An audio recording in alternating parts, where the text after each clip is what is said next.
Joining us now is Ford CEO Jim Farley with our own Phil LeBeau. Phil? John, thank you very much. Jim, we're a little over 7 hours away from the strike deadline. Where do things stand? You've made your most recent offer. What have you heard back from the UAW? Well, everyone imagines we're in some room squirreled away doing this final negotiation, and that's what we would love for the last 2 weeks. But nothing's going on. We've received no counteroffer from Shawn Fain in the UAW. Nothing at all? No. How frustrated are you with this situation? Well, we've never seen it before. In 80 years, we've always been able to work through these differences because we're always on the side of labor at Ford. We have the highest UAW headcount. We have more people than anyone, build more vehicles. We've never seen anything like this. It's frustrating because many of our team members have negotiated successfully on non-economic issues with the national negotiators. But somehow when we get to these marquee money issues, everything stops. And it's a mystery. We've been putting contracts and negotiating with ourselves since the 29th for 2 weeks. And we still have not had any kind of counteroffer for all those major things. And we're on the eve of one of the largest strikes in our history. Do you believe Shawn Fain is truly negotiating in good faith, or do you think this is a case of he's not even giving you a counteroffer here? He's made it a decision, we're going on strike.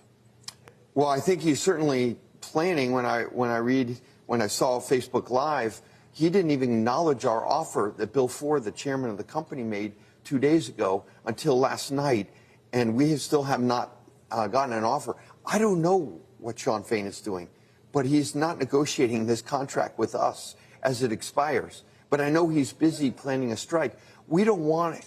I know he thinks this will be a historic strike with all three plants, all three companies. But we want to make history with a historic deal.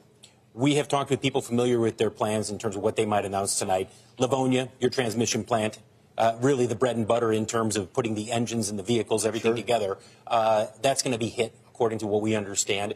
What would that do? What kind of chaos would that cause for your manufacturing?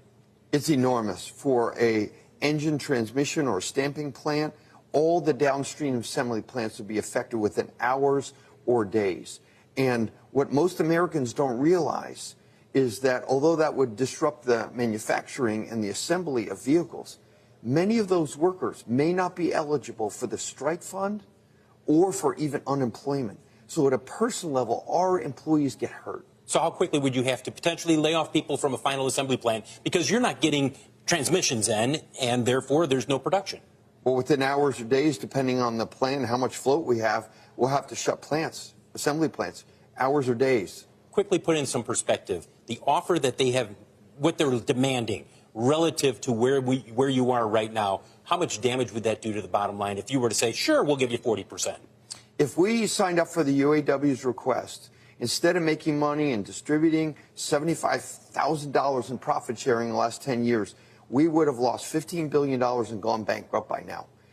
The average pay would be nearly $300,000 fully fringed for a 4-day work week. There is no way. Per employee, per UAW employee. Yeah. This is our fully tenured school teacher in the U.S. makes $66,000. Someone from the military or fireman makes mid-50,000. This is 4 or 5 times, 6 times what they make.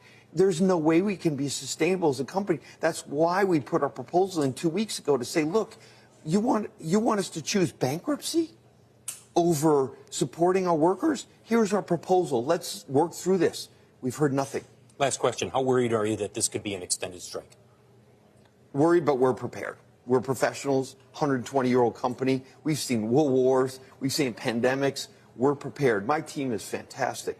But it's not necessary. We still have a few hours to go. Let's go. Let's get a historic deal done.